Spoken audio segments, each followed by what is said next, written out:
Bismillahirrahmanirrahim. Assalamualaikum warahmatullahi wabarakatuh. Alhamdulillah. Salatu wassalamu ala rasulillah. Sahabat Manjada Wahajada, ketemu lagi di YouTube channel Akbar Zainuddin. Kita kembali lagi di kajian rezeki berlimpah berkah. Dan kali ini kita akan berbicara tentang maafkanlah maka hatimu akan damai. Simak sampai habis. 5 hal mengapa kita harus memaafkan, 5 manfaat mengapa kita harus memaafkan, dan 5 cara bagaimana cara kita memaafkan orang lain. Terima kasih sebelumnya untuk Anda yang terus mendukung channel ini dengan cara like, share, dan subscribe. Tanpa dukungan Anda, channel ini tidak akan pernah bisa maju dan berkembang.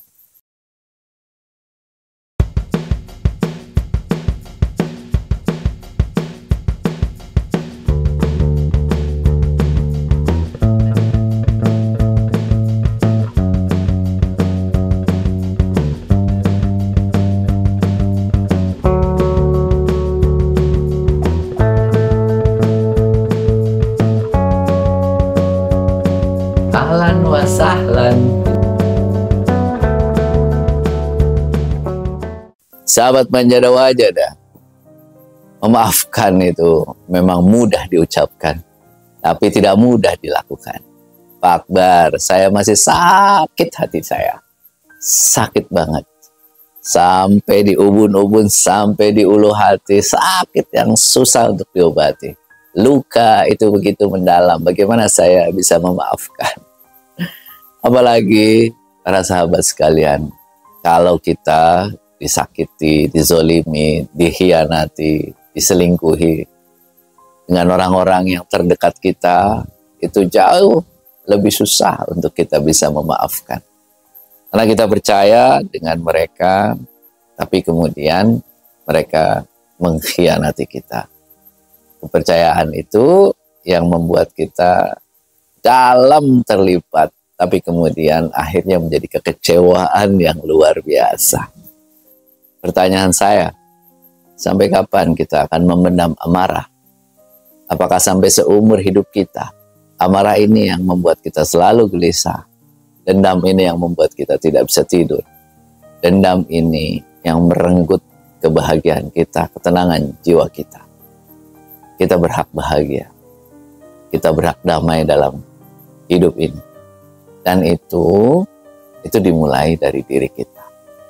Dengan cara apa? Memaafkan. Mengapa sih kita harus memaafkan? Ada 5 alasan mengapa kita harus memaafkan. Yang pertama, kalau orang dekat kita, orang yang kita percayai itu menyakiti kita, menzolimi kita, itu bisa jadi ada andil kita di dalamnya. Kan interaksinya itu panjang tuh. Kita proses interaksi dengan orang-orang yang ada di sekitar kita, sahabat kita, pasangan kita, anak-anak, itu panjang. Proses interaksi yang panjang itu mungkin bisa jadi kita saling ada kesalahan yang itu tidak dikomunikasikan. Mungkin dia merasa kita tidak perhatian. Mungkin dia merasa kita kurang bertanggung jawab.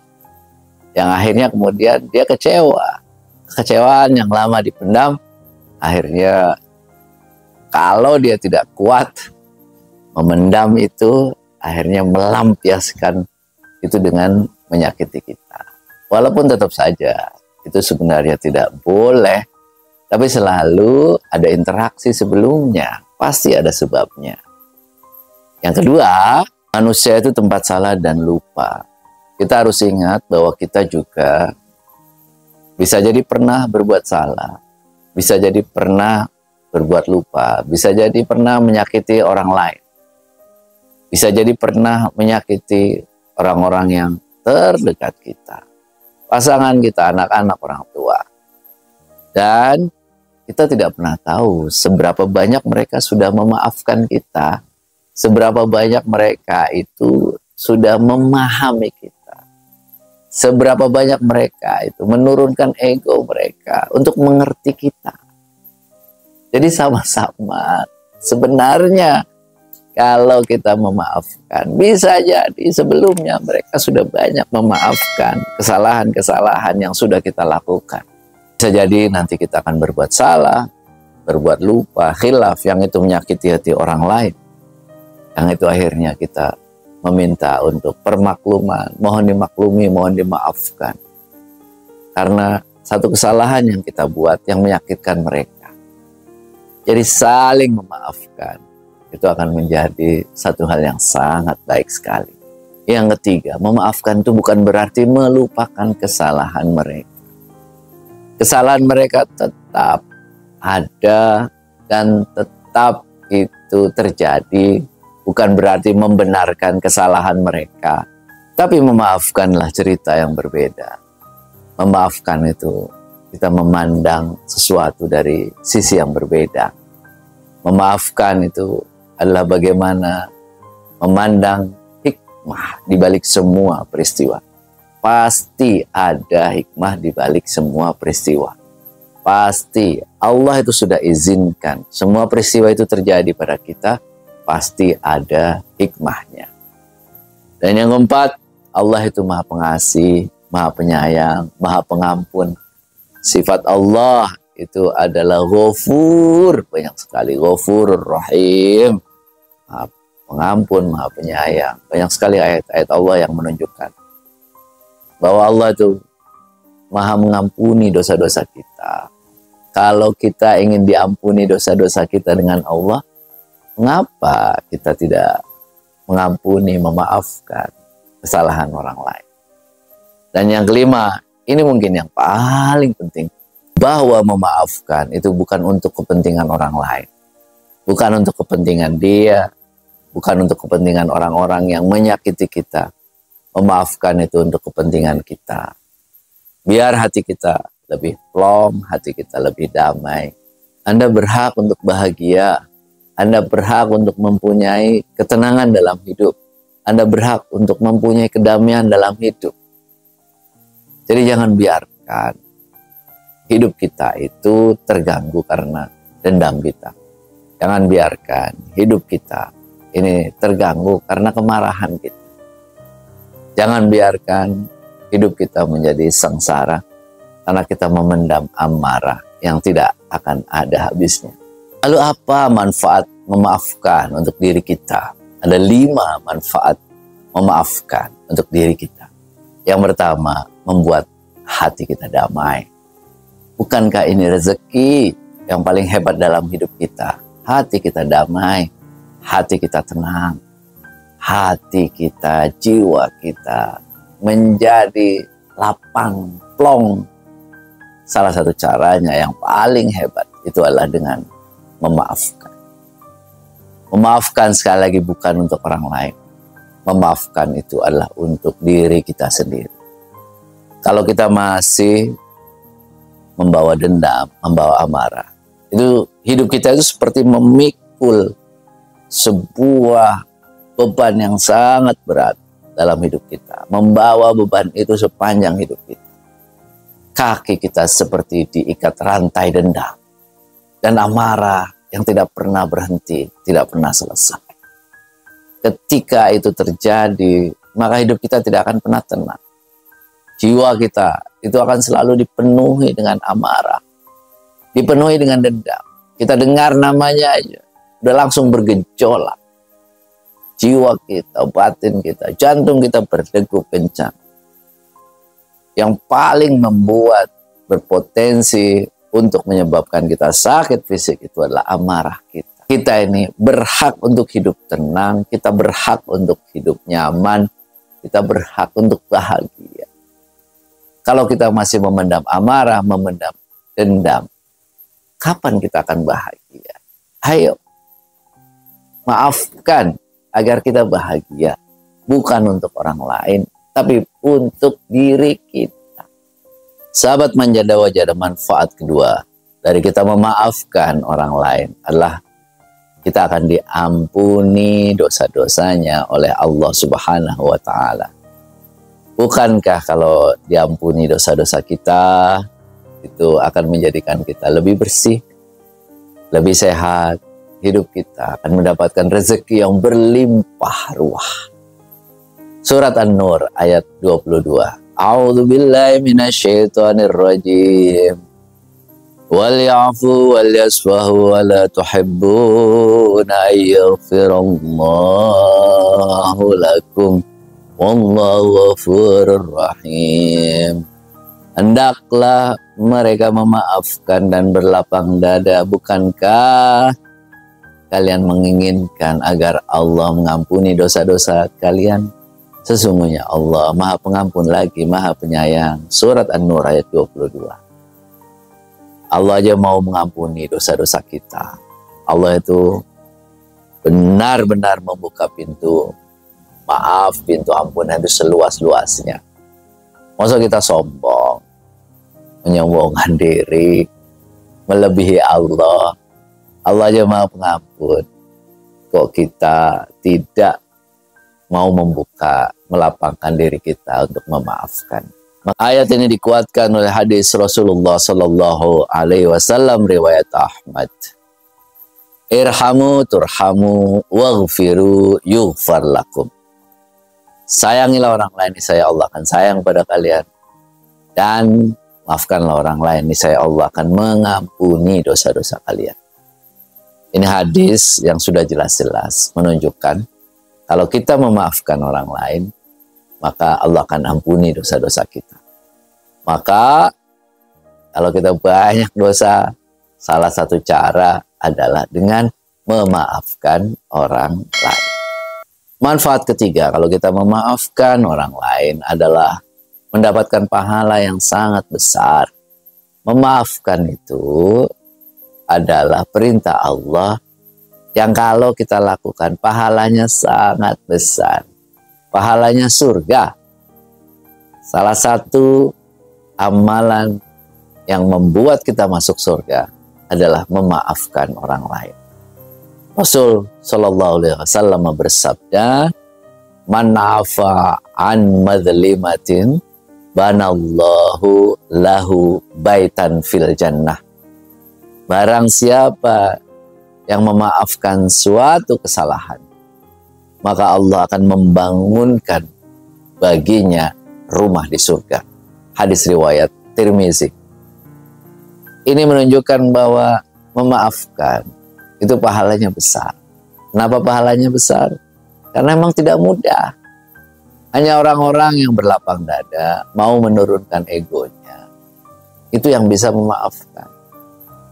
Memaafkan itu butuh mengalahkan ego kita. Kita berperang dulu. Kita gengsi, ego kita itu besar. Enak aja saya memaafkan. Itulah yang menjadikannya berpahala sangat besar. Kalau kita mampu memaafkan orang lain, insya Allah, Allah akan memberikan pahala surga. Membangunkan kita rumah di surga. Manfaat keempat dari memaafkan adalah kita akan selalu mendapatkan pertolongan dari Allah. Kalau kita ingin selalu Allah memberikan jalan keluar, memberikan rezeki dari mana-mana, salah satu yang paling baik itu adalah dengan memaafkan orang lain. Ini ayat Ali Imran, ayat 134. A'udzubillahi minasyaitonirrajim.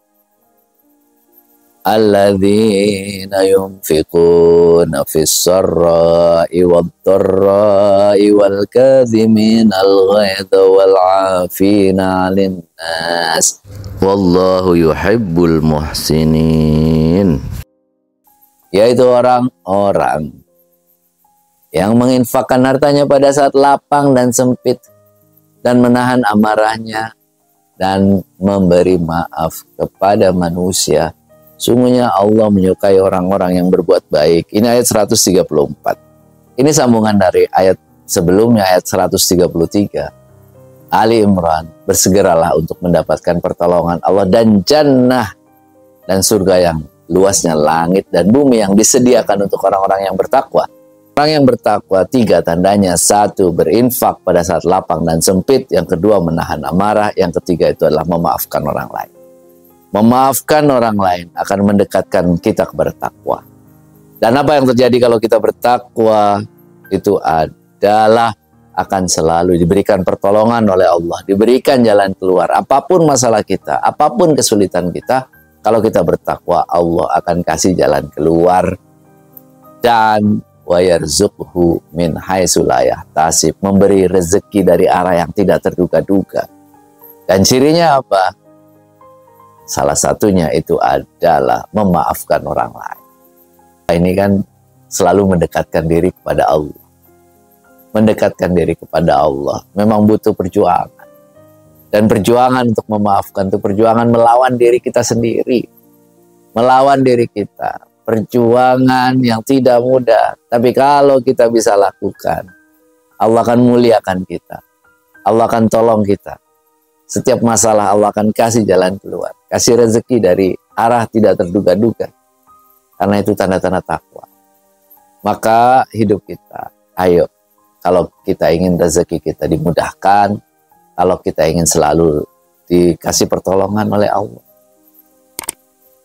menahan amarah, berinfak, dan maafkan orang lain. Sahabat Manjada Wajada, manfaat kelima dari memaafkan itu adalah memperkuat silaturahim. Makanya kita setelah Idul Fitri itu saling memaafkan. Untuk apa? Memperkuat silaturahim kita. Yang tadinya kita berseteru, yang tadinya kita itu bertengkar. Ayo saling memaafkan. Ini akan menjadi baik, memperbaiki diri kita. Insya Allah itu akan membuat hati kita sehat, rezeki kita tambah lancar, rezeki kita tambah baik, usia kita tambah sehat, usia kita tambah panjang, manfaat hidup kita tambah baik.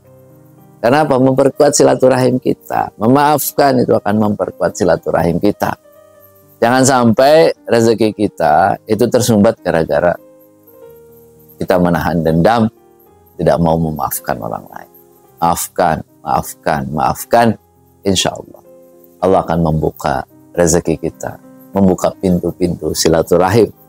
Karena hadis Nabi ini, hadis riwayat Bukhari dan Muslim, la yahillu li rajulin ayyahjuru akhahu fawqa salasi layalin. Tidak halal bagi seorang untuk bertengkar, bermusuhan dengan temannya, saudaranya lebih dari 3 malam. Maka kita saling memaafkan. Insya Allah silaturahim kita tambah baik, dan itu insya Allah akan membuka pintu-pintu rezeki. Lalu bagaimana langkah-langkah kita untuk memaafkan orang lain? Ini berat Pak Akbar, berat. Tidak mudah Pak Akbar. Sahabat Manjada Wajada, saya juga tidak mengatakan ini akan mudah. Tapi kita harus memulai prosesnya. Bukan buat saya, bukan buat orang lain yang sudah menyakiti kita. Tapi buat Anda, buat diri kita. Buat diri kita. Ini memaafkan itu buat diri kita, bukan buat orang lain. Jadi 5 langkah untuk kita memaafkan. Yang pertama, kita harus belajar untuk mengungkapkan perasaan kita. Mengungkapkan amarah kita. Gimana caranya? Ya ngobrol baik-baik dengan orangnya. Kasih tahu bahwa saya marah, saya tidak suka. Ngobrol baik-baik. Ungkapkan dengan cara yang benar. Jangan dipendam. Marah itu jangan dipendam. Jadi ungkapkan, komunikasikan. Siapa tahu hanya kesalahpahaman. Jangan sampai kita marah, tapi itu sebenarnya hanya karena pikiran buruk kita. Hanya karena curiga kita. Hanya karena cemburu kita. Kalau itu yang terjadi, sayang sekali hidup kita. Kita harus habiskan. Karena api kecemburuan, api amarah. Yang itu sebenarnya tidak terjadi apa-apa. Maka omongkan langsung. Atau bisa juga kita tuliskan dalam diari kita, tuliskan di note kita. Yang itu bisa jadi nggak perlu dikasih tahu orang lain, hanya untuk diri kita. Atau bisa juga curhat kepada orang yang kita percayai, yang tidak mungkin dia menyebarkan kepada orang lain. Atau kepada profesional, psikolog misalnya ya. Nah kita curhat, kita sampaikan permasalahan kita. Siapa tahu dia bisa mencari jalan keluar dari apa yang kita alami. Dan yang paling baik itu curhatnya kepada Allah, mengadulah kepada Allah. Ya Allah, aku punya masalah ini, kasih aku jalan keluar. Insya Allah, Allah akan kasih jalan keluar. Pasti itu. Nah, langkah kedua, introspeksi diri. Siapa tahu itu ada andil kesalahan kita. Ya mungkin dia memang benar berbuat salah. Dia berbuat zalim, dia menyakiti hati kita. Itu adalah kesalahan. Tapi kita coba ambil introspeksi diri. Mungkin ada diri kita yang salah. Kita melalaikan tanggung jawab kita. Kita tidak berbuat sesuai dengan apa yang seharusnya diperbuat. Kita mungkin juga sudah menyakiti hati dia. Kita itu juga kurang memperhatikan dia. Bisa jadi.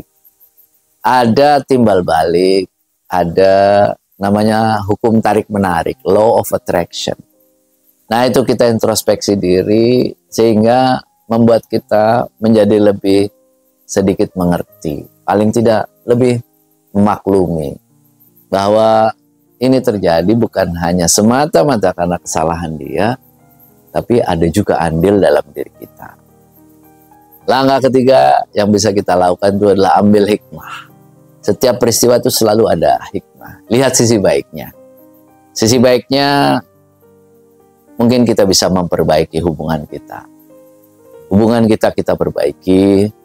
Hubungan kita bisa lakukan yang terbaik. Kalau tadinya jarang ngobrol, kita jadi lebih ngobrol. Kalau yang tadinya kita kurang mengerti satu dengan yang lain, akhirnya menjadi lebih mengerti.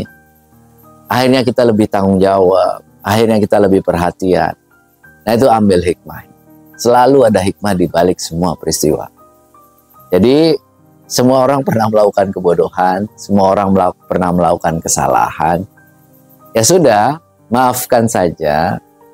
Walaupun kesalahannya tidak bisa kita lupakan, tapi maafkan saja sehingga hubungan kita tetap baik.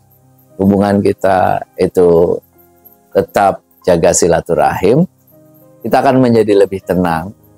Itu menjadikan kita jauh lebih kuat, menjadikan kita jauh lebih dewasa, menjadikan kita jauh lebih arif, dan menjadikan kita move on. Ya sudahlah, itu bagian dari masa lalu. Kita punya masa depan yang harus kita jalani. Kita melangkah berikutnya dengan langkah yang lebih ringan. Karena beban yang berat itu, yang tadinya marah-marah terus kita, yang tadinya kita terus menyimpan dendam, itu kita sudah tanggalkan, kita sudah buang jauh-jauh. Hal yang keempat, ini berat, tidak mudah, tapi kalau kita bisa melakukannya, ini akan jauh lebih plong. Ucapkan kata-kata bahwa Anda sudah memaafkan kesalahannya.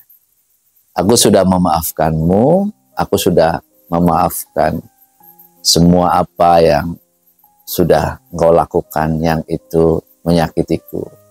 Aku memaafkanmu, aku ikhlaskan, aku ridho dengan semua ketentuan Allah. Kalau belum bisa berbicara secara langsung, boleh ditulis dalam sebuah tulisan kayak surat ya. Gak perlu dikirimkan, gak apa-apa.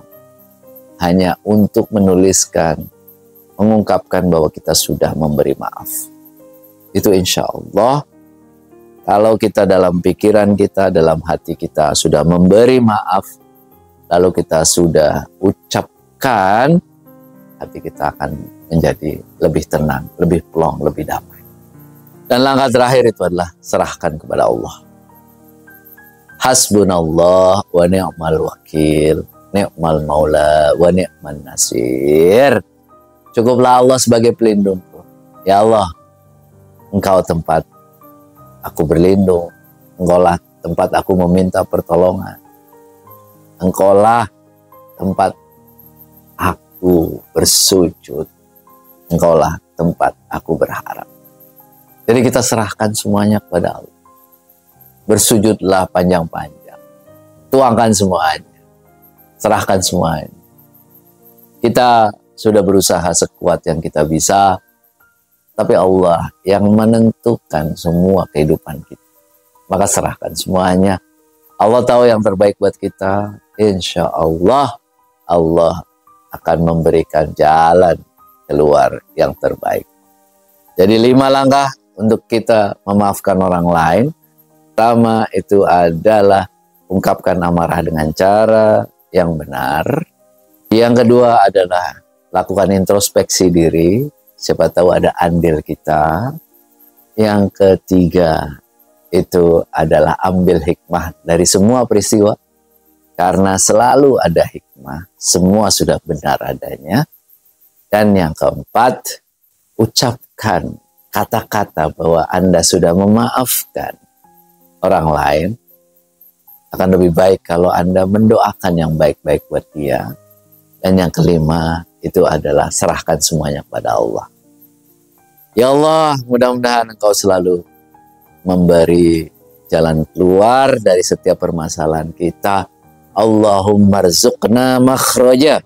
Allahumma rzuqna makhraja. Allahumma rzuqna makhraja. Ya Allah, berilah kami jalan keluar, berilah kami jalan keluar, berilah kami jalan keluar dari setiap masalah yang kami hadapi. Demikian, mudah-mudahan bisa bermanfaat. Jika Anda merasa bahwa video ini bermanfaat, silahkan share kepada orang lain.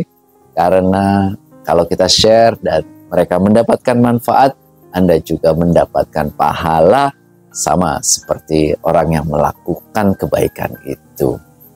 Sekali lagi terima kasih untuk selalu mendukung channel ini. Silakan lihat pada playlist Rezeki Berlimpah Berkah, banyak video-video tentang bagaimana membuat hidup kita lebih banyak rezeki, menjemput rezeki dari berbagai arah. Terima kasih sekali lagi untuk selalu mendukung channel ini. Mohon maaf yang sebesar-besarnya. See you next time. Ila liqa fi waqtin akhar. Kafaitu bihadza wal afu minkum. Assalamualaikum warahmatullahi wabarakatuh.